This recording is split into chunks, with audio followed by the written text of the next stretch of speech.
Iran சமீபத்துல அரபு நாடுகளுக்கு எதிராக ஏற்படுத்தி இருக்கக்கூடிய அந்த ஒரு மோதல் இல்ல ஈரான் அரபு நாடுகளை தாக்கக்கூடிய விகிதத்தை பாக்குறப்போ எல்லாருமே நினைக்கிறது ஈரான் ஒரு முழு நேர போருக்கு தயாராகிட்டாங்க. இல்ல ஈரான் இந்த அரபு நாடுகளின் மீது கட்டுக்கடங்காத இல்ல கட்டவிழ்த்து விடப்பட்ட தாக்குதலை நடத்துறாங்க. ஓப்பனா ஃபுல் ஃபிளெட்ஜா இந்த இடத்துல இறங்கிட்டாங்கன்னு சொல்ற மாதிரி நிறைய பேரோட கருத்துக்களை பார்க்க முடியுது. அது ஒரு விதத்துல இல்ல அவங்களோட பாயிண்ட் ஆஃப் வியூல இருந்து பாக்குறப்போ அது கரெக்டா தெரிஞ்சாலும் சில விஷயங்களை தேடி பார்க்கிறப்போ இல்ல ஈரானோட இந்த மிசைல் ஸ்ட்ரைக் அவங்க தாக்கி இருக்கக்கூடிய விகிதம், அவங்க யூஸ் பண்ணி இருக்கக்கூடிய மிசைல்ஸ், அவங்க தாக்கக்கூடிய அந்த கால இடைவெளி, அவங்க அடிச்ச டார்கெட்ஸ், இது ஒவ்வொன்றத்தையும் எடுத்து வச்சு டீப் டவுன் அனலைஸ் பண்ணி பார்க்கிறப்போ நிறைய விஷயம் இதோட முரண்படுது. ஈரான் ஒரு முழு நேர போருக்கு தயாராகாம முக்கியமான சில காரணங்களுக்காக அமெரிக்காவை எதிர்க்கக்கூடிய அந்த காரணங்களுக்காக ரொம்பவே கால்குலேட்டட் ரிஸ்கை எடுக்கிறது அதோட முடிவுல தெரிய வருது. சோ இந்த வீடியோல நம்ம என்ன பண்ண போறோம்னா ஜெனரலா இருக்கக்கூடிய ஒரு வீடியோ மாதிரி இல்லாம கவுண்ட் வைஸ் எடுக்க போறோம். அதாவது நியூஸ் மீடியாஸ்ல ரிப்போர்ட் பண்ணப்பட்டதுல இருந்து ஓபன் சோர்ஸ்ல வந்திருக்கக்கூடிய அந்த விசிபிள் அந்த ஃபுட்டேஜஸ் வரைக்கும் எவ்வளவு மிசைல்ஸ் வரைக்கும் அந்த இடத்துல இம்பாக்ட் பண்ணிருக்கு, அதுல எவ்வளவு பாதிப்புகள் ஏற்படுத்திருக்குன்னு, இல்ல இதுக்கு பின்னாடி இருக்கக்கூடிய எனக்கு என்னோட பாயிண்ட் ஆஃப் வியூல தோணக்கூடிய அந்த ஒரு ஸ்ட்ராட்டஜி என்ன, ஈரான் அதை தான் ஃபாலோ பண்ணிட்டு இருக்காங்கன்னு கொஞ்சம் நம்மளோட ஸ்டைல்ல பார்க்க போறோம். சோ ரொம்ப ஒரு முக்கியமான வீடியோவா இது இருக்க போகுது. வாங்க வீடியோக்குள்ள போயிடலாம். நான் உங்கள் ஆர்கே தான் புக்ஸ்டாரிங் டிபி ட்ரெண்டிங்ஸ்.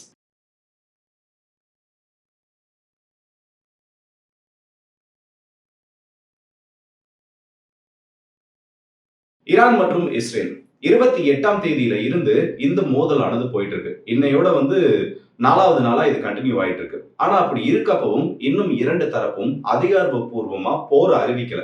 தாலிபான்ஸ் கூட ஒரு பிரச்சனை ஏற்பட்டவே வி ஆர் அட் ஓபன் வார்னு பாகிஸ்தானோட டிஃபென்ஸ் மினிஸ்ட்ரி ஒரு அனௌன்ஸ்மெண்ட் கொடுத்தாங்க. ஈரானோட சுப்ரீம் லீடர் இறந்துட்டாரு. பாதுகாப்புத்துறை அமைச்சகத்தின் கீழே இருக்கக்கூடிய பல்வேறு நபர்கள் இறந்துட்டாங்க.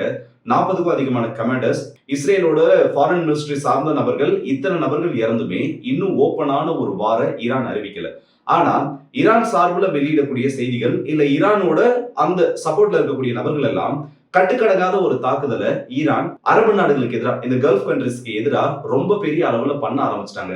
இது எந்த மாதிரி ஒரு விபத்தை உருவாக்கி இருக்குன்னா அவுட் ஆஃப் கண்ட்ரோல்ல ஈரான் போயிட்டு இருக்காங்க. இதுக்கப்புறம் எனக்கு இழக்கிறதுக்கு எதுக்குமே இல்லைன்னு சொல்லக்கூடிய ஒரு நிலைமையில இந்த ஒரு யுத்தத்தை நடத்துறாங்க, இல்ல இந்த ஒரு மிசைல் ஸ்ட்ரைக்ஸ் நடத்துறாங்கன்ற மாதிரி அந்த ஒரு பிம்பத்தை உருவாக்குது. ஆனா ஈரான் இப்படி ஒரு இமேஜை கிரியேட் பண்ணியிருக்காங்களா, இல்ல உண்மையிலே அப்படி ஈரான் பண்றாங்களான்ற அந்த முக்கியமான ஒரு சந்தேகம் இருக்கு. நான் இதை ஜஸ்ட் சும்மா ஏதோ போற போக்குல சொல்லிட்டு போகல. சில கவுண்ட்ஸை இப்ப நான் சொல்றேன். அதை நான் சொல்லி முடிக்கிறப்போ எனக்கு இருக்கக்கூடிய அந்த ஒரு சந்தேகம் இல்ல நான் யோசிக்கிற மாதிரி சில விஷயங்களை நீங்களும் யோசிக்கிறதுக்கான சான்ஸ் இருக்கு. 28ஆம் தேதி ஆரம்பிச்சு இப்ப வரைக்கும் 7க்கும் அதிகமான நாடுகளின் நிலைகள் மீது ஈரான் அதிகாரப்பூர்வமா அவங்களோட தாக்குதலை நடத்திருக்காங்க. இந்த தாக்குதல்ல அதிகமா பயன்படுத்தப்பட்ட ஆயுதங்கள் என்னன்னு பார்த்தோம்னா பாலிஸ்டிக் ஏவுகணைகள், குரூஸ் ஏவுகணைகள், ஷாகித் கேட்டகரியில இருக்கக்கூடிய ட்ரோன்கள். ஈரானோட விமானப்படை பெருசா எந்த இடத்துலையும் பயன்படுத்தப்படல.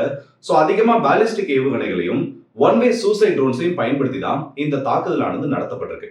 இதுல இஸ்ரேல் மேல மட்டுமே சராசரியா 230ல இருந்து 260 ஏவுகணைகள் வரைக்கும் இந்த இடத்துல வீசப்பட்டிருக்கு 4 நாட்கள்ல. இது ஒவ்வொரு லொகேஷனோட இப்ப சொல்றேன். இஸ்ரேலோட ரொம்ப முக்கியமான ஏர்பேஸா விளங்கக்கூடிய நவாடிம் ஏர்பேஸ் மேல 40 ஈரானிய பாலிஸ்டிக் ஏவுகணைகள் வீசப்பட்டிருக்கு. இந்த 40 ஏவுகணைகள் சொல்றப்போ 28ஆம் தேதி 11 ஏவுகணைகள், 1ஆம் தேதி 9 ஏவுகணைகள், 2ஆம் தேதி 11 ஏவுகணைகள், அடுத்த நாள் 9 ஏவுகணைகள்னு சொல்லிட்டு இந்த ஒரு குறிப்பிட்ட பகுதியை நோக்கி மட்டுமே 40 ஏவுகணைகளை ஈரான் ஃபயர் பண்ணிருக்காங்க. இது இஸ்ரேலோட கவுண்ட்ஸ் கிடையாது, ஈரான் சொல்லியிருக்கக்கூடிய கவுண்ட்ஸ். அதை தான் நான் இந்த இடத்துல பேசிட்டு இருக்கேன். ஏன்னா இஸ்ரேலோட கிளைமை நம்ம இடத்துல கம்ப்ளீட்டா எடுக்க முடியாது. ஏன்னா அவங்க ஆல்ரெடி லிமிட்டடா தான் சொல்லிட்டு இருக்காங்க. அப்படி இருக்கப்போ இந்த 40 ஏவுகணைகள்ல 6 ஏவுகணைகள் அந்த பேஸ்ல இம்பாக்ட் ஏற்படுத்திருக்கு. இதோட சராசரியான அந்த ஒரு விகிதாச்சாரத்தை பார்த்தோம்னா ஒரு 10% அதிகமா, அதாவது ஒரு 100 மிசைல்ஸ் அனுப்புறாங்கன்னா அதுல 10 மிசைல்ஸ் கீழே இம்பாக்ட் ஏற்படுத்துற மாதிரி அந்த அளவுக்கு பாதிப்புல ஏற்படுத்திருக்கு. இதுல கொஞ்சம் கூடுதல் குறையது இருக்கலாமே தவிர இதை விட அதிகமான மிசைல்ஸ் அந்த இம்பாக்டை ஏற்படுத்தல. அதுவும் இந்த இம்பாக்ட் ஏற்பட்டிருக்கக்கூடிய இடங்கள் என்னன்னு பார்த்தோம்னா அதோட ரன்வேல 3 ஏவுகணைகள் பாதிப்பு ஏற்படுத்திருக்கு. ரன்வேக்கு பக்கத்துல 2 ஏவுகணைகள், ஒரு ஏவுகணை அந்த ஏர்பேஸ்ல இருக்கக்கூடிய ரேடார் இன்ஸ்டாலேஷன், அந்த ரேடார் கமெண்ட் ஸ்டேஷன் சொல்லிட்டு அதை அடிச்சிருக்கு. இது நெவாடிம் ஏர்பேஸோட கணக்கு. இதுக்கு அடுத்தபடியா ரமான் ஏர்பேஸின் மீது 20 ஏவுகணைகள் வீசப்பட்டிருக்கு. இந்த 20 ஏவுகணைகள்ல 3ல இருந்து 4 ஏவுகணை மட்டும்தான் அங்க கீழே இம்பாக்ட் ஏற்படுத்திருக்கு. அதுவும் இந்த ஏர்பேஸ்ல ரன்வேவின் மீது எந்த விதமான தாக்குதலும் நடத்தப்படல. பக்கத்துல இருக்கக்கூடிய கட்டிடங்களின் மீதும் ரேடார் நிலையங்களின் மீதும் தான் தாக்குதல் நடத்தப்பட்டிருக்கு. இதுல 28ஆம் தேதி 15 ஏவுகணைகள் இந்த ஒரு பேஸின் மீது வீசப்பட்டிருக்கு. அதுக்கு அடுத்தபடியே பார்த்தோம்னா 2ஆம் தேதி 5 ஏவுகணைகளானது வீசப்பட்டிருக்கு. இதுக்கு அடுத்தபடியா மவுண்ட் ஹெர்மான் ரேடார் ஸ்டேஷன். இது இஸ்ரேலுக்கு ரொம்ப ரொம்ப அதிகமா முக்கியத்துவம் வாய்ந்திருக்கக்கூடிய ஒரு பகுதி. இது இஸ்ரேலுக்கு வரக்கூடிய த்ரெட்ஸை ரொம்ப லாங் ரேஞ்சில கண்டுபிடிக்கிறதுக்காகவே லாங் ரேஞ்ச் ரேடார்ஸை இந்த இடத்துல நிறுத்தி வச்சிருக்காங்க. இதுல பார்த்தோன்னா 10 ஏவுகணைகள் இப்போ வரைக்கும் இந்த ஒரு பகுதியை நோக்கி மட்டுமே வீசப்பட்டிருக்கு. அதுல 4 ஏவுகணைகள் கீழே இம்பாக்டை ஏற்படுத்தியிருக்கு. ஸோ இந்த ரேடார் ஸ்டேஷன் ரொம்ப அதிகமான பாதிப்புக்குள்ளான ஒரு பகுதியை இதுல மாறி இருக்கு. இப்போ நான் சொல்லியிருக்க கணக்கு எல்லாமே எக்ஸாக்டா இந்த ஒரு லொகேஷனை பத்தி மட்டும்தான். இதோட கவுண்ட் நீங்க எடுத்து பாத்தீங்கன்னாலே ஒரு 100 வரைக்கும் மேக்ஸிமம் 100 சொல்லக்கூடிய எண்ணிக்கையை இது எட்டிடும். மீதம் இருக்கக்கூடிய 150 ஏவுகணைகளும் இஸ்ரேலோட மற்ற பகுதிகள், வடக்கு பகுதி, Haifa port, central Israel, Tel Aviv, இந்த பக்கம் ஜெருசலேம் போன்ற பகுதிகளை நோக்கி ஈரான்னால வீசப்பட்டிருக்கு. மீதம் இருக்கக்கூடிய அந்த 150, அதாவது அதிகபட்சம் 150 ஏவுகணைகள் சொல்லியிருக்காங்க. எக்ஸாக்டான கவுண்ட் தெரியல. நான் திரும்ப சொல்றேன், இது எல்லாமே ஐஆர்ஜிசியோட ஸ்டேட்மெண்ட்ஸ்ல இருந்து எடுத்த அந்த டேட்டா தான். இந்த 150 ஏவுகணைகள்ல 25 முதல் 30 ஏவுகணைகள் கீழே அதோட இம்பாக்டை ஏற்படுத்திக்கலாம்னு சொல்லக்கூடிய அந்த ஒரு தகவல் ஒன்றானது இருக்கு. இதுலதான் சென்ட்ரல் இஸ்ரேலுக்கு பக்கத்துல ஒரு ஏவுகணை விழுந்து வெடிக்கிறப்போ 40க்கும் அதிகமான வீடுகள் ஒரு சேர பாதிப்படைஞ்சது. இப்போ இதோட கேஷுவாலிட்டிஸ் கவுண்ட் என்ன? இஸ்ரேல்ல இந்த அளவுக்கு ஏவுகணைகள் விழுந்து வெடிச்சிருக்கு. அதுவும் ஒவ்வொரு நாளும் பார்த்தோன்னா ஒவ்வொரு பகுதியை நோக்கி ஒரு 10ல இருந்து 15 மிசைல் தான் ஈரான் அனுப்பியிருக்காங்க. இது வரைக்கும் 11 நபர்கள் இறந்திருக்கிறதா அதிகாரப்பூர்வமா இஸ்ரேல் சொல்லியிருக்காங்க. இது மட்டும் இல்லாம காயமடைஞ்ச நபர்களோட எண்ணிக்கை 50ன்றதை தாண்டுறதா சொல்லியிருக்காங்க. விமானப்படை விமானங்களுக்கு இழப்புகள் இல்ல, விமான தளங்கள்ல இருக்கக்கூடிய நபர்களுக்கு யாருக்கும் இழப்பு இல்லைன்னு சொல்லியிருக்காங்க. ஆனா ரேடார்கள் இழப்பு ஏற்பட்டு. இதுக்கு அடுத்தபடியா கத்தார்ல பார்த்தோம்னா, ஏன்னா இவங்களுக்கு அடுத்தபடியா அதிக மிசைல்ஸ்ல வாங்கின ஒரு முக்கியமான நாடு கத்தார். இதுக்கு முன்னாடி லிஸ்ட்ல இவங்க யுஏஇ இருக்காங்க. ஆனா கத்தார்ல இருக்கக்கூடிய அல்வடைட் ஏர்பேஸ்ன்றது ரொம்ப பெரிய தாக்குதலுக்கு உள்ளாக்கப்பட்டது. இந்த கத்தார்ல இருக்கக்கூடிய இந்த ஒரு பேசின் மீது மட்டுமே 60க்கும் அதிகமான ஏவுகணைகளை ஈரான் ஃபயர் பண்ணிருக்காங்க. அதுல 9 ஏவுகணைகள் கீழே இம்பாக்ட் ஏற்படுத்திருக்கு. இதோட டேமேஜ்ன்றது ரன்வேல பெருசா பாதிப்பு ஏற்படலனாலும் சுத்தி இருக்கக்கூடிய கட்டிடங்களின் மீதும், அதுல விமானம் நிறுத்தி வைக்கப்படக்கூடிய ஒரு ஹேங்கரும் அதுல டேமேஜ் ஆயிருக்கு. ரேடார் ஸ்டேஷனும் டேமேஜ் ஆயிருக்கு. இங்க கேஷுவாலிட்டிஸோட கவுண்ட் எடுத்து பார்த்தோன்னா 2 நபர்கள் இந்த ஒரு ரிப்போர்ட்குள்ள வந்திருக்காங்க. இதுக்கு அடுத்தபடியா யுஏஇ பார்த்தோன்னா அவங்களோட வான்பரப்புல இது வரைக்கும் அதிகாரப்பூர்வமா ஐஆர்ஜிசி ஏவன மிசைல்ஸோட எண்ணிக்கை என்னன்னு பார்த்தோன்னா 160 ஏவுகணைகளுக்கும் அதிகம். இதுல இந்த ஒரு அல்-தஃப்ரா பேசின் மீது மட்டுமே 70 ஏவுகணைகளுக்கும் அதிகமா வீசியிருக்காங்க. சோ ஒட்டுமொத்த நாட்டோட வான்பரப்புலையும் 160 ஏவுகணைகள். இந்த பேசின் மீது மட்டும் 70 ஏவுகணைகள் சொல்றப்போ இந்த பேஸ்க்கு எவ்வளவு பெரிய ஒரு இம்பார்ட்டன்ஸ் கொடுத்திருக்காங்கன்னு தெரியும். அதுவும் இந்த பேசின் மீது எந்த அளவுக்கு தாக்குதல் நடத்தப்பட்டிருக்கிறான், 28ஆம் தேதி 16 ஏவுகணைகள், அதுக்கு அடுத்து இருக்கக்கூடிய நாள்ல 13 ஏவுகணைகள், அதுக்கு அடுத்த நாள் 20 ஏவுகணைகள். இப்போ இந்த நான் ரிப்போர்ட்ஸ் எடுக்கிறதுக்கு முன்னாடி 2ஆம் தேதியோட கவுண்ட் ப்ராப்பரா அப்டேட் ஆகல. சோ இந்த அளவுக்கு ஒரு டைம் லைன்ல கேப் விட்டு இந்த தாக்குதலை நடத்திருக்காங்க. இதுல அந்த ஏர்பேஸ்க்கு எந்த அளவுக்கு பாதிப்பு ஏற்பட்டிருக்குன்னு பார்த்தோம்னா 2 இடங்கள்ல ரன்வேக்கு டேமேஜ் ஏற்பட்டிருக்கு. மொத்தமா 5 இம்பாக்ட், அதுல 2 ரன்வேல, மீதம் இருக்கக்கூடிய 3 ஏவுகணைகள் பக்கத்துல இருக்கக்கூடிய இன்ஸ்டாலேஷன்ஸ் மேல விழுந்திருக்கு. இந்த இடத்துல கேஷுவாலிட்டியோட கவுண்ட் எடுத்து பார்த்தோம்னா 5 நபர்கள் வரைக்கும் இந்த ஒரு லிஸ்ட்ல இருக்கிறதா சொல்லிருக்காங்க. இதுக்கு அடுத்தபடியா இந்த ரிப்போர்ட்ல யாரு இருக்கான்னு பார்த்தோம்னா சவுதி அரேபியா தான். கொஞ்சம் லீஸ்டா அடி வாங்கி இருக்கிறது யாருன்னு பார்த்தா இந்த சவுதி அரேபியா தான். இவங்களோட வான்பரப்புல அதிகபட்சமா 70 ஏவுகணைகள் வரைக்கும், ஒட்டுமொத்தமாவே 70 ஏவுகணைகள் தான் வீசப்பட்டிருக்கு. அதுல 8 ஏவுகணைகள் கீழே இம்பாக்டை ஏற்படுத்தியிருக்கு. இதுல சவுதி அரேபியாவை பொறுத்த வரைக்கும் பாலிஸ்டிக் ஏவுகணைகள்னால அவங்களுக்கு பெருசா ஏற்பட்ட பாதிப்பை விட ட்ரோன்கள் மூலியமா அதிக பாதிப்பு ஏற்படுத்தப்பட்டிருக்கு. இந்த ட்ரோன்கள் மூலியமா தான் அரம்கோ ஃபெசிலிட்டி, அந்த ஒரு ரெஃபைனரியில நடந்த ஒரு தாக்குதலும், ரியாத்ல இருக்கக்கூடிய அமெரிக்காவோட எம்பசிக்கு எதிராக நடத்தப்பட்ட தாக்குதல், இது எல்லாமே இந்த இடத்துல பதிவாயிருக்கு. இதுக்கப்புறம் ஈராக்ல இருக்கக்கூடிய ஏர்பில் ரொம்ப பெரிய பாதிப்புக்குள்ளாச்சு. அங்க ஒரு 15 ஏவுகணைகள் வரைக்கும் இம்பாக்ட் ஏற்படுத்திக்கலாம் சொல்லியிருக்காங்க. மொத்தமா அந்த இடத்துல 90க்கும் அதிகமான பாலிஸ்டிக் ஏவுகணைகளை லான்ச் பண்ணிருக்காங்க. நான் இப்ப கொடுத்திருக்க கவுண்ட் எல்லாமே பாலிஸ்டிக் ஏவுகணைகளுக்கு மட்டும்தான். ட்ரோன்களோட கணக்கு எடுத்து பார்த்தா இஸ்ரேலோட வான்பரப்புல 280க்கும் அதிகமான ட்ரோன்கள் ஏவப்பட்டிருக்கு இந்த ஒரு 4 நாட்கள்ல. சவுதி அரேபியாவோட வான்பரப்புல 70க்கும் அதிகமான ட்ரோன்கள், யுஏஇயோட துபாய் போன்ற நகரங்கள்ல 120க்கும் அதிகமான ட்ரோன்கள், கத்தாரின் மீது 95க்கும் அதிகமான ட்ரோன்கள் இப்ப வரைக்கும் ஈரான்னால லான்ச் பண்ணப்பட்டிருக்கு. சோ இந்த கால்குலேஷனை நீங்க பார்த்திருப்பீங்க. ஒவ்வொரு நாளும் இடைவெளி விட்டு ஒவ்வொரு நாளும் எந்த அளவுக்கு மிசைல்ஸை இவங்க லான்ச் பண்றாங்கன்னு புரியும். இப்ப வரைக்கும் இந்த ரிப்போர்ட் நீங்க கேட்டிருந்தீங்கன்னா கண்டிப்பா உங்க எல்லாருக்குள்ளேயும் ஒரு சந்தேகம் வந்திருக்கணும்.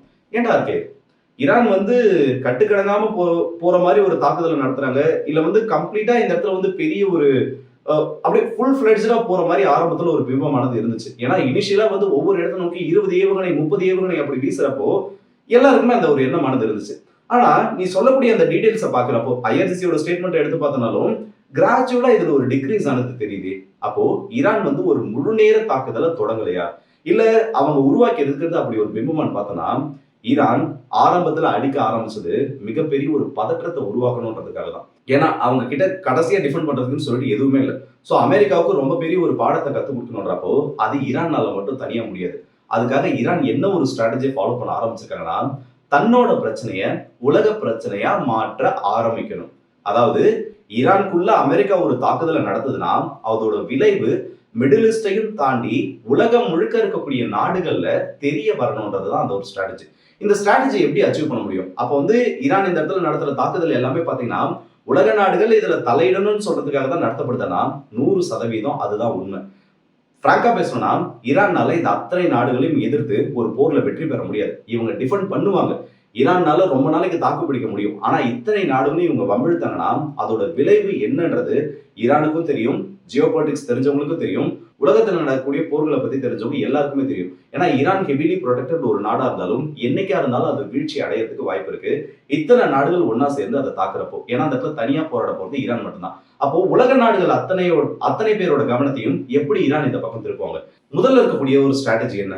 பிரிங்க்மேன்ஷிப் ஸ்ட்ராட்டஜின்னு சொல்லுவாங்க. அதாவது இழக்கிறதுக்கு எதுவுமே இல்லைன்னு சொல்றப்போ, இந்த சாது மிரண்டா காடு கொள்ளாதுன்னு நம்ம தமிழ்ல கூட ஃபேமஸான ஒரு வாக்கியத்தை ரொம்ப அமைதியா இருக்கக்கூடிய நபர்கள் எப்படி அவங்களுக்கு ஒரு ஆபத்து ஏற்படுறப்போ, இல்ல நீங்க ஒரு சாதுவாவே அவர் இருந்தாலும் ஒரு கட்டத்துக்கு மேல அவரை நீங்க புள்ளி பண்றீங்க, இல்ல ஒரு கட்டத்துக்கு மேல அவரை தொந்தரவு பண்றீங்கப்போ அவரோட கோபம் வெளிப்படுறப்போ அது எந்த அளவுக்கு பவர்ஃபுல்லா இருக்குன்னு காமிச்சிருப்பாங்க. அந்த ஒரு ஸ்ட்ராட்டஜி தான் இது. இப்ப ஈரானை பொறுத்த வரைக்கும் அவங்க எல்லாத்தையுமே இழந்துட்டாங்கப்பா. அவங்களோட கமாண்டர்ஸ் இல்ல, அவங்களோட தலைவர்கள் இல்ல, IRGC கிட்டத்தட்ட அழிவோட ஒரு விளிம்புல இருந்துட்டு இருக்கு. அந்த மாதிரி ஒரு சூழ்நிலையில இதுக்கப்புறம் நான் இல்லாத இந்த இடத்துல எனக்கு எதிராக நிற்கக்கூடியவன் எவனுமே இருக்கக்கூடாது. அப்படின்னா நியூக்ளியர் வெப்பன்ஸ் மட்டும் தான் இருக்கணும். ஆனா அது இப்ப ஈரான் கிட்ட கிடையாது.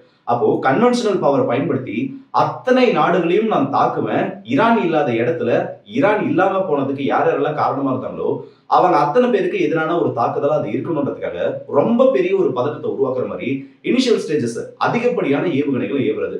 ஸ்டார்டிங்ல எல்லாருக்கும் என்ன தோணுச்சு? இந்த இப்ப நடக்கக்கூடிய இந்த எஸ்கலேஷனை பாக்குறப்போ ஈரான் ஃபர்ஸ்ட், அதாவது அடுத்த சில மணி நேரங்களிலேயே 200க்கும் அதிகமான ஏவுகணைகளை வீசினாங்க. அதுவும் ஒரு நாட்டுக்கு இஸ்ரேலுக்கு எதிராக மட்டும் கிடையாது, அத்தனை நாடுகள் மீதும் இந்த ஏவுகணை வீசப்பட்டுச்சு. அப்போ ஈரான் அவுட் ஆஃப் கண்ட்ரோல் போயிட்டு இருக்காங்கன்னு சொல்லக்கூடிய ஒரு நிலைமை, ஈரான் இதுக்கப்புறம் எல்லாத்துக்கும் தயாராயிட்டு இருக்காங்கன்னு சொல்லக்கூடிய ஒரு நிலைமையை அது உருவாக்குச்சு. இது ஈரானோட முதல் வெற்றியா பார்க்கப்படுது. இரண்டாவது இருக்கக்கூடிய ஸ்ட்ராட்டஜி என்னன்னா, அதுதான் சவுதி அரேபியாவோட ஆயில் ரிஃபைனரி மேல அடிச்சதும் கத்தாரோட கேஸ் ப்ரொடியூசிங் அந்த ஸ்டேஷன் மேல தாக்குதல் நடத்துனதும். இரண்டாவது நாள் தான் இப்படி பிரச்சனைகள் ஆரம்பிக்குது. அதுவும் சவுதியோட அந்த அரம்கோ ஃபெசிலிட்டி மேல தாக்குதல் நடத்துறப்பலாம் அபிஷியலா 3வது நாள் கூட இந்த யுத்தம் நெருங்கிட்டு இருந்தது. அப்போ இந்த ஒரு தாக்குதலோட பேட்டரை எத்தனை பேர் கவனிச்சுக்க தெரியல. அரம்கோ ஃபெசிலிட்டி மேல இரண்டு ட்ரோன்கள் மட்டும் தான் அந்த இடத்துல இம்பாக்ட் ஏற்படுத்துச்சு. அதே மாதிரி கத்தாரோட அந்த ஒரு ஃபெசிலிட்டியின் மீதும் கேஸ் ஃபெசிலிட்டியின் மீதும் 2 ட்ரோன்கள் தான் இம்பாக்ட் ஏற்படுத்துச்சு. நல்லா யோசிச்சு பாருங்க. அந்த ஃபெசிலிட்டியை கம்ப்ளீட்டா அழிக்கணும்னு ஈரான் நினைச்சிருந்தாங்கன்னா குறைஞ்சபட்சம் 20ல இருந்து 30 ட்ரோன்களையாவது அந்த இடத்துக்கு அனுப்பியிருப்பாங்க. அதுவும் டிஃபென்ஸ் எல்லாம் பண்ணப்பட்டது போக 20-30 ட்ரோன்கள் இம்பாக்ட் ஏற்படுத்தினா அந்த அளவுக்கு ஒரு ஸ்வாம் ட்ரோன் கூட தான் அனுப்பியிருப்பாங்க. ஏன்னா இது அவங்களோட நாட்டில் தயாரிக்கக்கூடிய ட்ரோன்கள், விலை கம்மியான ட்ரோன்கள். ஏற்கனவே அவங்க கிட்ட ஆயிரக்கணக்கான ட்ரோன்கள் இருக்கு. ஆனா அதை ஈரான் பண்ணல. மாறா ஜஸ்ட் ஒரு மெசேஜ்க்காக மட்டும் இந்த இடத்துல அடிச்சா இங்க அடிச்சாதான் அவனுக்கு வலிக்கும்னு சொல்ற மாதிரி குளோபல்ல இருக்கக்கூடிய லார்ஜ் எனர்ஜி கன்சியூமர்ஸ்க்கு ஒரு பயத்தை கொடுக்கிற மாதிரியும் ஐரோப்பிய ஒன்றியம் மற்றும் சீனா, ஏன்னா இந்த 2 நாடுகளுமே இங்கிருந்து வரக்கூடிய கேஸை ரொம்ப நம்பி இருக்காங்க. அந்த 2 நாடுகளுக்கு பிரஷரை கிரியேட் பண்ற மாதிரியும் ஒரு வார்னிங் ஸ்ட்ரைக்கா மட்டும் தான் இதை பண்ணாங்க. அதுக்கப்புறம் அந்த ஃபெசிலிட்டி மேல எந்த தாக்குதலும் நடக்கல. யாராச்சும் ஒரு நியூஸை காமிங்க, அரம்கோ ஃபெசிலிட்டி மீது மீண்டும் தாக்குதல் நடத்தப்பட்டது, இல்ல கத்தார்ல இருக்கக்கூடிய அந்த கேஸ் ஃபீல்டின் மீது மீண்டும் தாக்குதல் நடத்தப்பட்டதுன்னு அதை ஈரான் பண்ணல. சோ அவங்களோட ஸ்ட்ராட்டஜின்றது கம்ப்ளீட் டெஸ்ட்ரக்ஷன்ன்றதையும் தாண்டி ஐரோப்பிய ஒன்றியத்தையும் சீனாவையும், அதனால யார் பயனடைஞ்சிட்டு இருக்காங்களோ, சவுதி அரேபியாவோட ஆயில்னால யார் அதிகமா பயனடைகிறாங்களோ, கத்தாரோட கேஸ்னால யார் அதிகமா பயனடைகிறாங்களோ அவங்க மிகப்பெரிய ஒரு பிரஷர் அமெரிக்காவின் மீது போடணும். இது குளோபல் வாரா மாறுதுன்றதை காமிக்கணும். இது இரண்டாவது ஸ்ட்ராட்டஜி. அதுலயும் அவங்களுக்கு பார்ஷியல் சக்சஸ் கிடைச்சிருச்சு. ஐரோப்பிய ஒன்றியத்தில் இருக்கக்கூடிய நிறைய நாடுகள் அமெரிக்காவோட ரெக்வஸ்ட் ரிஜெக்ட் பண்ணாங்க, ஈரானுக்கு எதிரான ஸ்ட்ரைக்ஸ்ல பார்ட்டிசிபேட் பண்ணப்போ. மூணாவது இருக்கக்கூடியது அமெரிக்கா மீது இருக்கக்கூடிய நம்பிக்கையை இந்த கல்ஃப் கண்ட்ரீஸ்லயும் மிடில் ஈஸ்ட்ல இருக்கக்கூடிய நாடுகளுக்கும் சுத்தமா உடைக்கிறது. இது எப்படி இருக்கே பாசிபிள்? இது அவ்வளவு ஈஸியா பாசிபிள்னு கேட்டீங்கன்னா, அது ஆல்ரெடி ஈரான் மேஜரான ஒரு வெற்றியை கண்டுட்டாங்க. சவுதியின் மீது ஒரு தாக்குதல் நடத்தப்பட்டப்போ யாருமே அதை எதிர்பார்க்கல. சவுதியோட மிலிட்டரி பேஸ் அடிச்சப்போ சரி ஓகே இதோட எஸ்கலேட் ஆகுதுன்னு நினைச்சாங்க. ஆனா சவுதியில் இருக்கக்கூடிய அமெரிக்கா எம்பசி அடிக்கப்பட்டப்போ இந்த பிம்பமானது உடைஞ்சது. துபாய் ரொம்ப மோஸ்ட் செக்யூரான ஒரு இடம், டூரிசம் மட்டுமே நம்பி இருக்கக்கூடிய இடம், உலகத்தில் இருக்கக்கூடிய அதாவது எல்லாமே வெகேஷனுக்கு பிளான் பண்ணக்கூடிய அளவுக்கு ரொம்ப செக்யூரா காமிக்கப்பட்ட ஒரு இடம். அந்த இடத்தின் மீது தாக்குதல் நடத்தப்படுது. புர்ஜ் கலிஃபாவின் மேலேயே ஒரு ட்ரோன் ஆனது அதோட இம்பாக்ட் ஏற்படுத்தினது. அதோட ஃபுட்டேஜ் எல்லாம் ஆன்லைன்ல அவ்வளவு வைரலா இருக்கு. இது மட்டும் இல்லாம கத்தார் போன்ற நாடுகள், இந்த பக்கம் ஜார்டன் யாரையுமே விட்டு வைக்கல. இந்த கல்ஃப் கண்ட்ரீஸ்ல யாரெல்லாம் அமெரிக்காவை ஹோஸ்ட் பண்ணாங்களோ, யாரோட நாட்டெல்லாம் அமெரிக்காவோட பேஸ் இருக்கோ இவங்க யாருமே விட்டு வைக்கல. அப்ப அந்த நாட்டின் மீது தாக்குதல் நடத்தப்படுறப்போ அந்த நாட்டு மக்களை அமெரிக்காவுக்கு எதிராக திருப்ப முடியும். அந்த நாட்டு மக்கள் திரும்புறது மட்டும் இல்லாம உன்னை ப்ரொடெக்ட் பண்ணதுனால எனக்கு இங்க என்ன லாபம் வந்துச்சு, உனக்கு இடம் கொடுத்ததுனால எனக்கு இங்க என்ன லாபம் வந்துச்சுன்னு அந்த நாடுகள் சிந்திக்கக்கூடிய ஒரு சூழ்நிலையை ஈரான் உருவாக்குனாங்க. இது 3வது பெரிய ஸ்ட்ராட்டஜி. இதுல முழுசா வெற்றி கிடைக்கலனாலும் ஈரானுக்கு சொல்லிக்கக்கூடிய அளவுக்காவது அவங்க என்ன நினைச்சாங்களோ அதை சாதிச்சிட்டாங்க. 4வது இருக்கக்கூடியது அமெரிக்காவுக்கான அந்த ஒரு இமேஜ் உடைக்கிறது. இதுக்கு முன்னாடி நான் சொன்னது எல்லாமே குளோபல் அட்டென்ஷனை மட்டும் தான் இந்த இடத்துல கொண்டு வர மாதிரி இருக்கும். ஆனா இந்த 4வது ஸ்ட்ராட்டஜி தான் ரொம்ப முக்கியமானது. ஸ்டார்டிங்லேயே நான் சொல்லியிருப்பேன், ஒவ்வொரு நேரத்திலையும் வந்து மிசைல்ஸ் ஈரான் லான்ச் பண்றப்போ அதை ஒரு கேப்பை விட்டுருக்காங்க. இது வந்து ரொம்ப கால்குலேட்டட் ரிஸ்கா தான் அவங்க எடுத்திருக்காங்க, ரொம்ப கால்குலேட்டட் ஸ்ட்ரைக்கா தான் இதை பண்ணிருக்காங்கன்னு சொல்லிட்டு. அதுக்கு பின்னாடி இருக்கக்கூடிய ரொம்ப முக்கியமான ஒரு ஸ்ட்ராட்டஜி எனக்கு இந்த இடத்துல என்ன தெரியுதுன்னா, அவங்களோட பேட்ரியாட் மற்றும் தாட் ஏர் டிஃபென்ஸ் சிஸ்டம் இந்த இடத்துல மாத்தி மாத்தி கொண்டு போறது. 2வது நாள் அரம்கோ ஃபெசிலிட்டி அடிக்கப்படுது. 3வது நாள் தாட் போன்ற மிக முக்கியமான வான் பாதுகாப்பு சாதனங்கள் சவுதி அரேபியாவுக்குள்ள ரீலோகேட் பண்ணப்படுது. இது நிறைய பேர் வெளியில ஃபுட்டேஜா எடுத்துக்கிட்டாங்க. நிறைய மிலிட்டரி ட்ரக்கோட மூவ்மெண்ட்ஸ் வருது, அமெரிக்காவோட ஃபைட்டர் ஜெட்ஸ் எல்லாம் இந்த இடத்துல அதிகப்படியா வானத்துல பறந்துட்டு இருக்கு. சோ இந்த ரீலோகேட் பண்ணக்கூடிய ஸ்ட்ராட்டஜி மூலமா இம்பார்ட்டன்டான அசெட்ஸின் மீது சவுதி அரேபியால கவரேஜ் கொடுக்க முடியாம போகும். அந்த ஒரு இடத்துல தாக்குதல் நடத்துறப்போ அது அமெரிக்கா மீது உள்ள இல்ல அமெரிக்காவுக்கு இருக்கக்கூடிய அந்த ஒரு பெரிய இமேஜை உடைக்கிறதுக்கான ஒரு பெரிய லூப்ஹோலை கிரியேட் பண்ணிவிடும். இது 4வது ஸ்ட்ராட்டஜி. 5வது இருக்கக்கூடியது ஈரான் இது வரைக்கும் அமெரிக்காவுக்கு எதிராக பெரிய ஒரு தாக்குதலை நடத்தல. சுலைமானி அவர்கள் கொல்லப்பட்டப்பவே ரொம்ப லிமிட்டடான ஒரு ஸ்ட்ரைக்கை தான் நடத்தினாங்க.